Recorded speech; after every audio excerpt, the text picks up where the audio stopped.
शंकरं शंकराचार्यं केशवं बादरायणं सुप्रभातपुत्रौ वन्दे भगवन्तौ पुनः पुनः ईश्वरो गुरुरात्मेति मूर्तिभेदविभागिनी यो महद्व्याप्तदेहाय दक्षिणामूर्तये नमः। ओम शांति शांति शांति। अनन्तापुरीयं सिंहासनस्थं स्वयं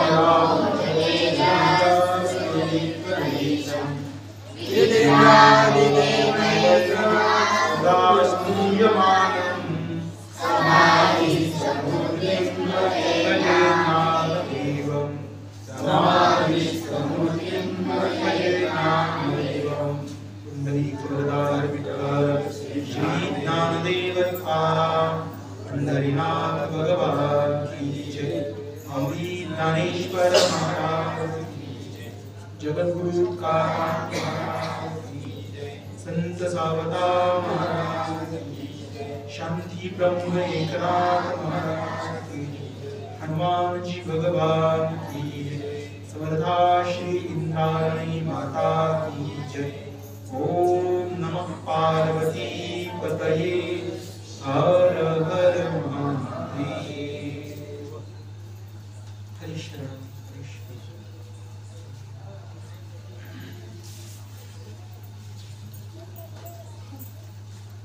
तर काल आपण पाहिलं श्रीमद भगवद्गीतेचं महात्म्य। कारण की जे महान असतात त्यांचं महात्म्य होत असते, म्हणून भगवद्गीता एवढी महान आहे।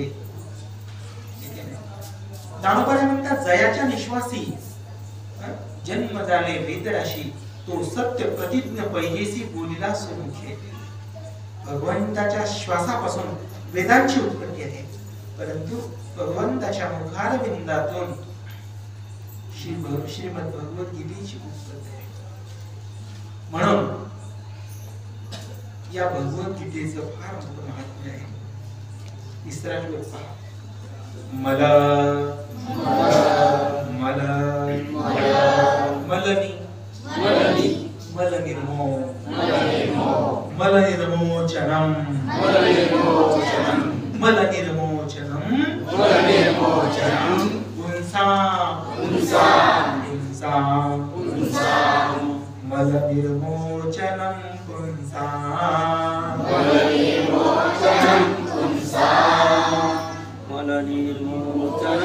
पुंसा मलनिर्मोचनम पुंसा जल स्नानम जल स्नानम दिने दिने दिने दिने जल स्नानम दिने दिने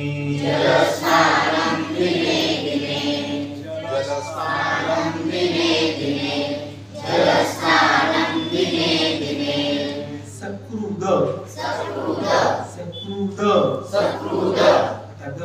काढून घ्यायचं। सकृद त नाही म्हणायचं बरं का, सकृत म्हणायचं नाही। सकृद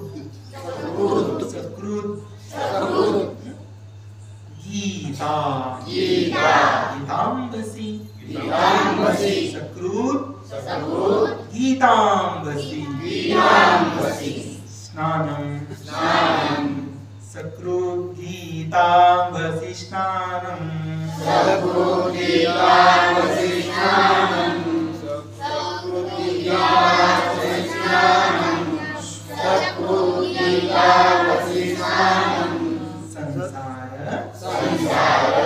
संसार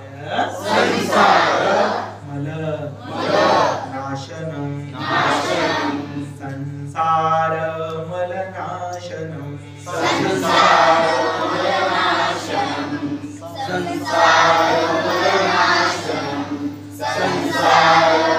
नाशनम तर पहा दानोबाला म्हणतात काय,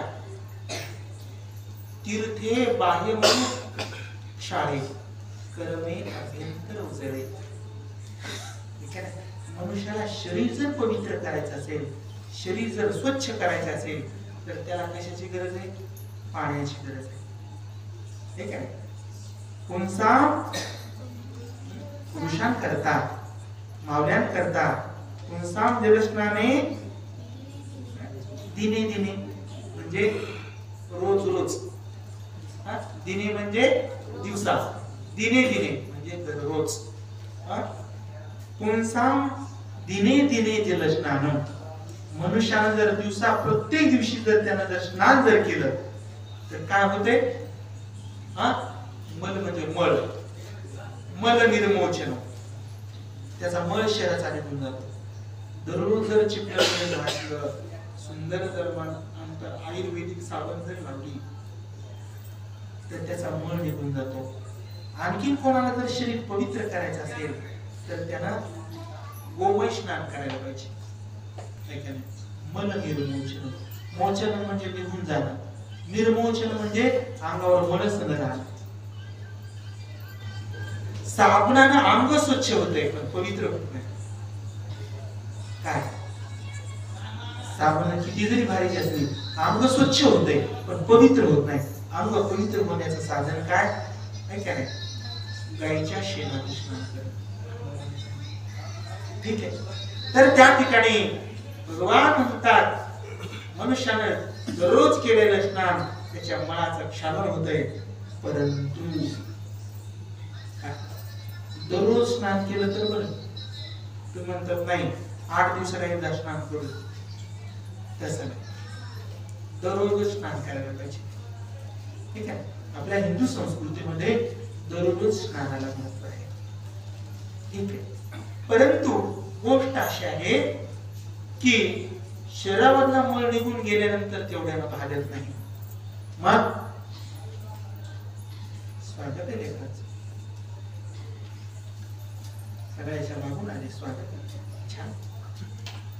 तर आणि अंतःकरणामधला मळ जर घालवायचा असेल तर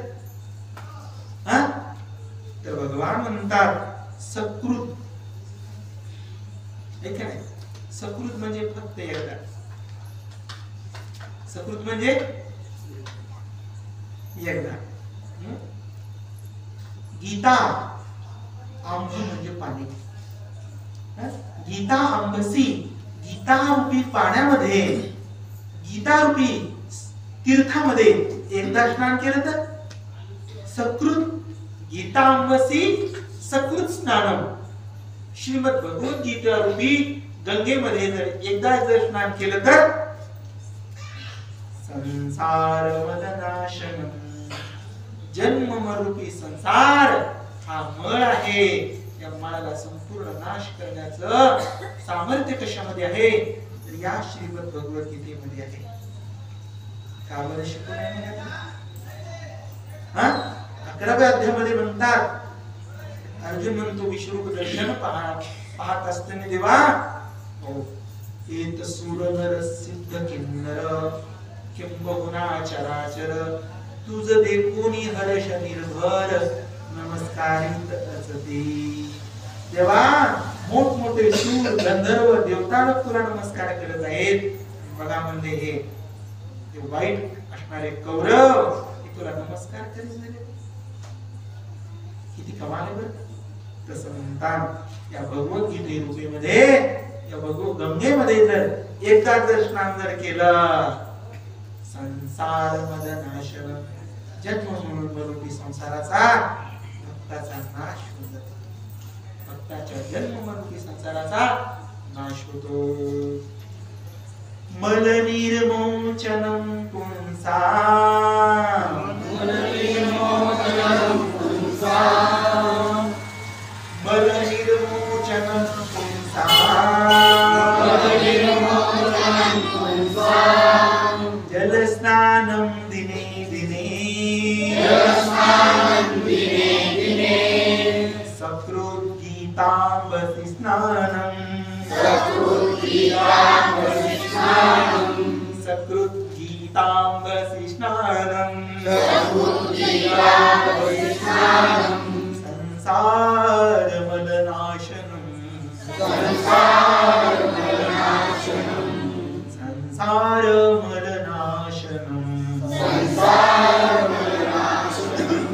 गीता कुठे चाललात मुले? गीतेचा पाठ चालू आहे. कुठे चालले? गीतेच्या पाठाला. ठीक आहे ना. इथे वेलांटी कोणती आहे? कोणती आहे? कशामुळे?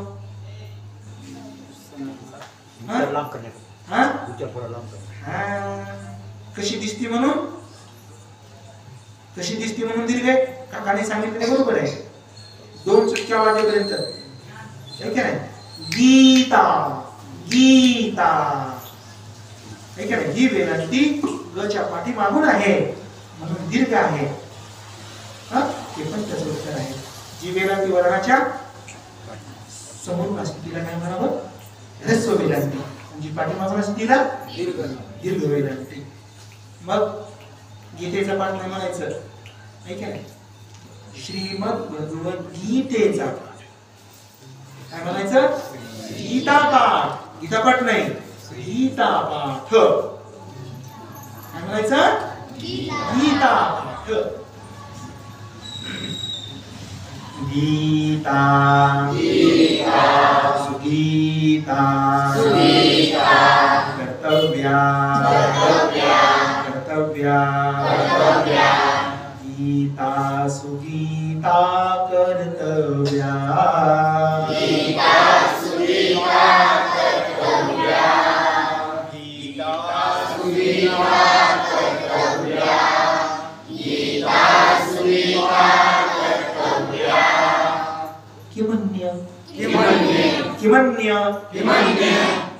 शाळेमध्ये कराटे शिकवतात का नाही तुम्हाला? असं बसत असते म्हणतोय का? असं बसावं लागते टाईट. तसं पाठामध्ये सुद्धा टाईट बसायचं, असं नाही बसायचं ढिल्लं. गीता सुगीता कर्तव्या. गीता सुगीता कर्तव्या.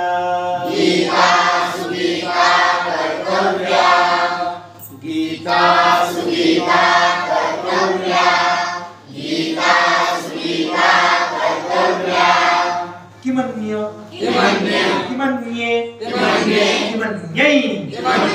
दोन मात्रा आहेत आणि याच्या तोंडामध्ये न आहे. किमन्ये शास्त्र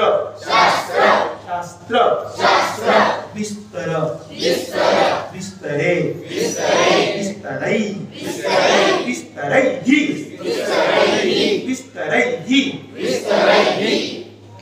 च्या नंतर जर विस्तर गाला त्याला काय म्हणतात? ह. काय म्हणतात? ह. गोपाल ह. राम ह. आणि ईच्या नंतर आलं त्याला काय म्हणायचं? ही. काय म्हणायचं? ही. आणि एच्या नंतर आला तर हे. ओच्या नंतर आला तर हो. औच्या नंतर आला तर हु. आहे का नाही?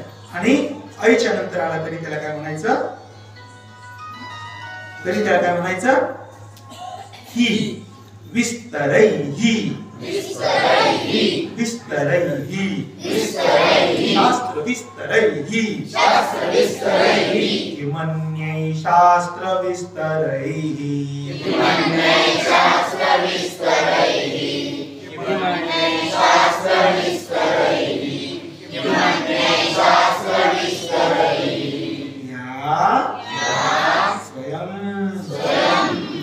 स्वयं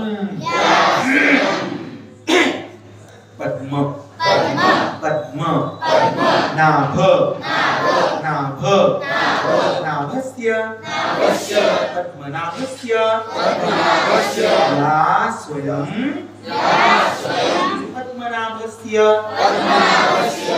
या स्वयं पद्मनाभस्य या स्वयं पद्मनाभस्य.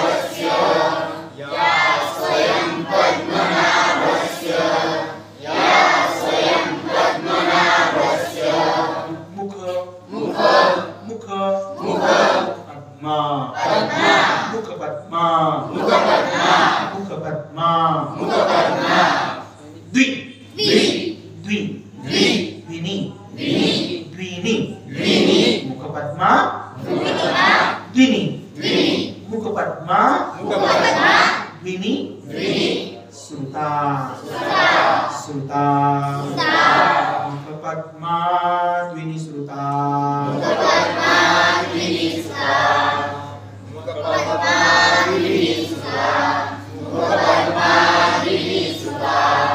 असं पण म्हणू शकता मुखपद्मात विनिश्रुता मुखपद्मात विनिश्रुता दोन्ही प्रकारे म्हणू शकता मुखपद्मात विनिश्रुता मुखपद्मात विनिश्रुता तर पहा ठीक आहे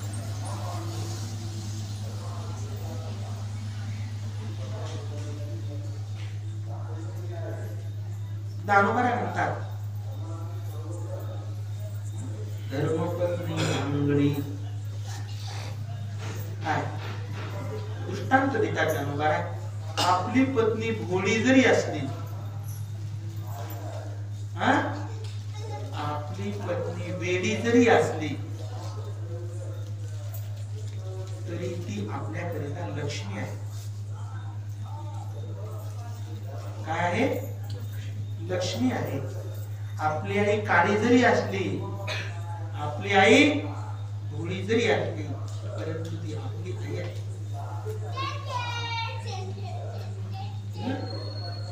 दृष्टांत देतात महाराज इरिजिया पराविया रंभे भूमी बदलिया या काय कराविया बालके चेणे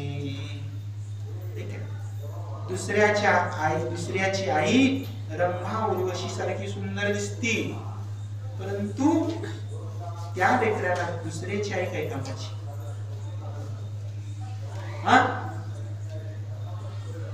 गाईच्या वासराला म्हैस पिऊ देते का तसं म्हणतात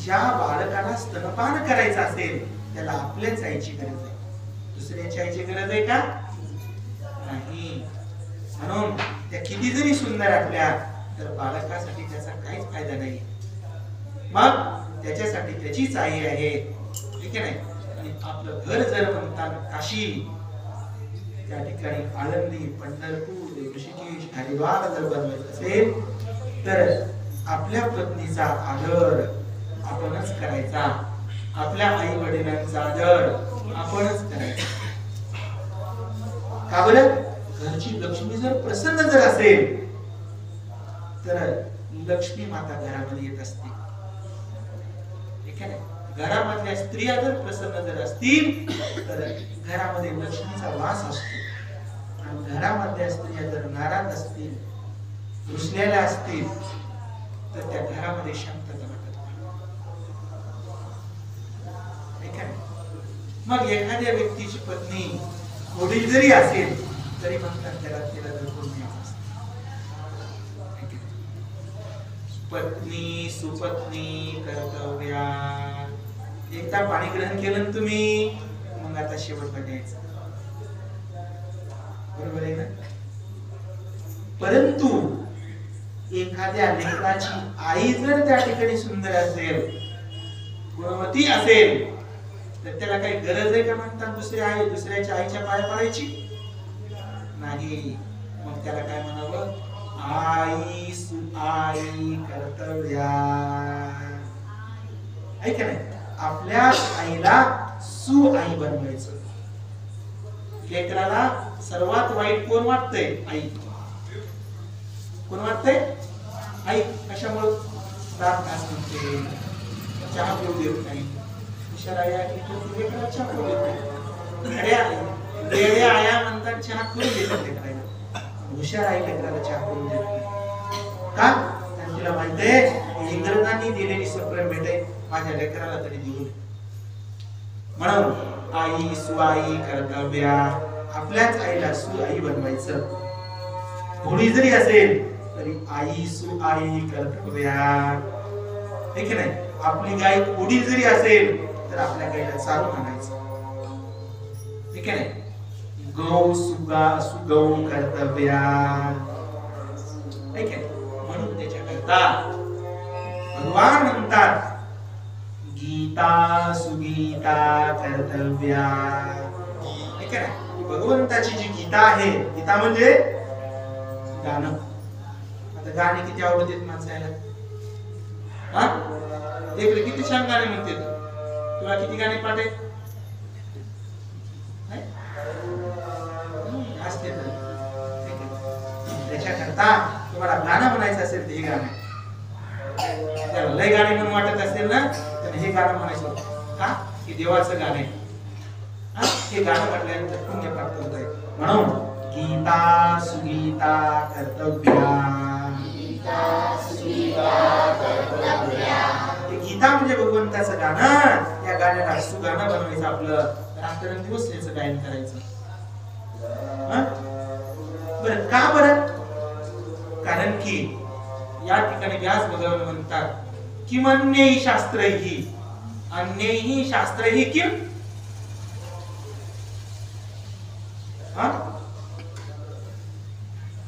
जयाची माय कामधेनू आहे.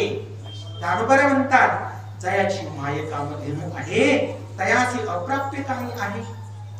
म्हणून मी प्रवर्तून आहे ग्रंथी, ज्याची भगवद्गीता कामधेनू असेल त्याला काय गरज इतर शास्त्राच्या मागे लागायची. अन्यैहि शास्त्रैहि किम, आम्हाला अन्य शास्त्राची गरज नाही. का? कारण की आमची भगवद्गीता आम्हाला पर्याप्त आहे. ठीक आहे. आणि आमच्या भगवद्गीतेचं ग्रंथराज ज्ञानेश्वरी लेकरू आहे. आमच्या भगवद्गीतेचं जगद्गुरु तुकोबऱ्यांची पंचमवेद गाथा लेकरू आहे. मग भगवद्गीतेचा अर्थ जर असेल, ज्ञानेश्वरीचं पारायण करायला पाहिजे, गाथ्याचं पारायण करायला पाहिजे तुकोबऱ्यांच्या. ठीक आहे. या ग्रंथांना प्रदर्शित करायला पाहिजे. याची जर कृपा असेल तर भगवद्गीता मनुष्याला येते. म्हणून किमन्ये शास्त्र विस्तरैहि, इतर शास्त्रांच्या विस्तार करायला कशाला उगाच म्हणतात टाइम गमवायचा. कारण की नामामने ग्रंथ श्रेष्ठ ज्ञान देवी, एकत्र उभी अनुभवावी. कल्याणाकरता एकच ओबीच्या अध्ययनाची गरज आहे. परंतु आणखीन जर हुशार व्हायचं असेल तर शास्त्र शिकायलाच पाहिजे. बरं ठीक आहे म्हणले, मग अन्य शास्त्राची आम्हाला गरज नाही, परंतु आणखी या ग्रंथाची विशेषता काय आहे तर व्यास भगवान म्हणतात या म्हणजे जी, या म्हणजे जी श्रीमद भगवद्गीता स्वयं पद्मनाभस्य, स्वतः पद्मनाभ नाव आहे ज्याचं, अशा भगवंताच्या मुखारविंदातून मुखपद्मात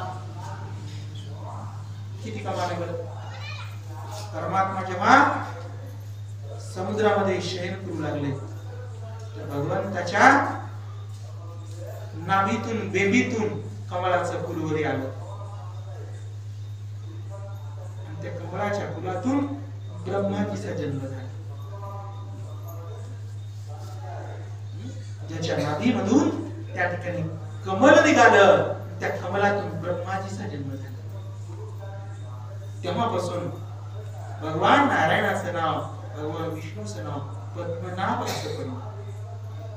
म्हणून या श्रीमद भगवद्गीता, जी श्रीमद भगवद्गीता स्वतः पद्मनाभस्य, पद्मनाभ नावावाल्या परमात्म्याच्या मुखपद्मात. भगवंताचं मुख सुद्धा कसं आहे? कमलाचं फुलच आहे. का बरं? कारण की मनुष्याच्या मुखामध्येच, चेहऱ्यामध्ये सगळं कळते. आता मी सांगायलो ते तुम्हाला कळायले का नाही कळायले हे मला कळायले. मी सांगितलं तुम्हाला जर कळालंच नाही तर चेहरा असं होतोय. मी सांगितलं तुम्हाला कळालं चेहरा असं प्रसन्न होते. ठीक आहे. म्हणजे आपण सांगितलेलं जर श्रोत्यांच्या मनामध्ये जर बसत असेल तर समजायचं आपण वक्ता आहोत. आपण वक्ता आहोत. आणि आपण सांगितलेलं समोरच्याला काही कळतच नसेल समजायचं आपण कोण आहोत? वक्ता. आपण कोण आहोत मग? वक्ता. माणसं म्हणतात ए वक्त्या, कळायला का तुला बोलायचं? म्हणून त्याच्याकरता असं बोललं पाहिजे, आपण बोललेलं समोरच्याला कळालं पाहिजे, पटलं पाहिजे. आणि असं ज्याला बोलता येते त्याला वक्ता म्हणतात. आणि या ग्रंथाचा वक्ता कोण असेल तर परमात्मा आहे, भगवान श्रीकृष्ण परमात्मा. म्हणून मुख पद्मार, भगवंताच्या मुखरूपी पद्मापासून ही भगवद्गीता. ठीक आहे ना. श्रुता, श्रुता म्हणजे निघालेली. श्रुता म्हणजे निघालेली. विश्रुता म्हणजे विशेष रूपाने निघालेली. आणि विनिश्रुता म्हणजे अशी भगवद्गीता कोणाच्याच मुखापासून आतापर्यंत निघालीच नाही. मुलीचं नाव काय? विनिश्रुता. मुखपद्मात विनिश्रुता, भगवंताच्या मुखारविंदातून विशेष रूपाने निघालेली. म्हणजे अहो बघा,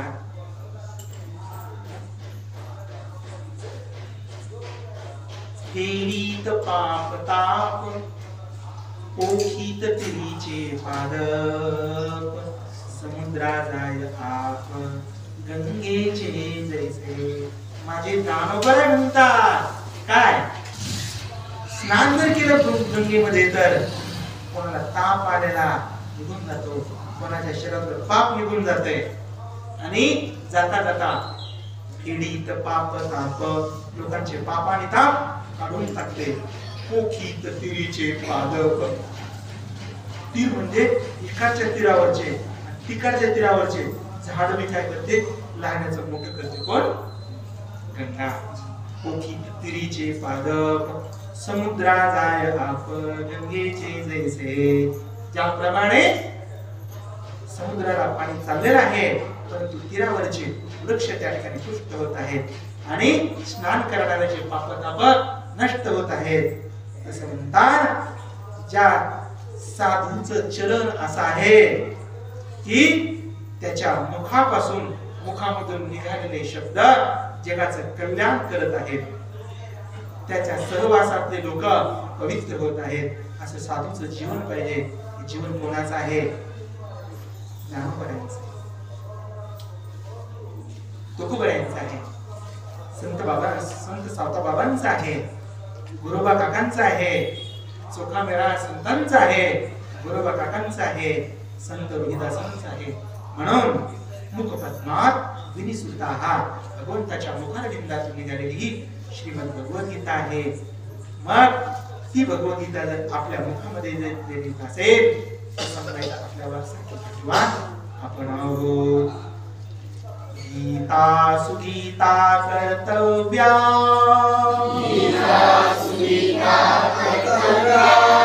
किमन्ये शास्त्र विस्तरैः, या स्वयं पद्मनाभस्य,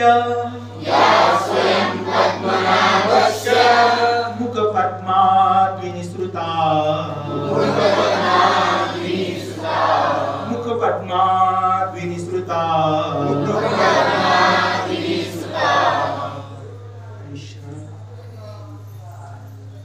पूज्यपाद आचार्यांच्या चरणी वंदन करतो. ज्ञानोबरायांच्या चरणी वंदन. ओम पूर्णमदः पूर्णमिदं पूर्णात् मुदच्यते पूर्णस्य पूर्णमादाय पूर्णमेवावशिष्यते. ओम शांति शांति शांति. शंकरं शंकराचार्यं केशवाचार्यं सूत्रभाष्यकृतो वन्दे भगवन्तो पुनः पुनः ईश्वरो गुरुरात्मेति मूर्तिर्जगदात्मनि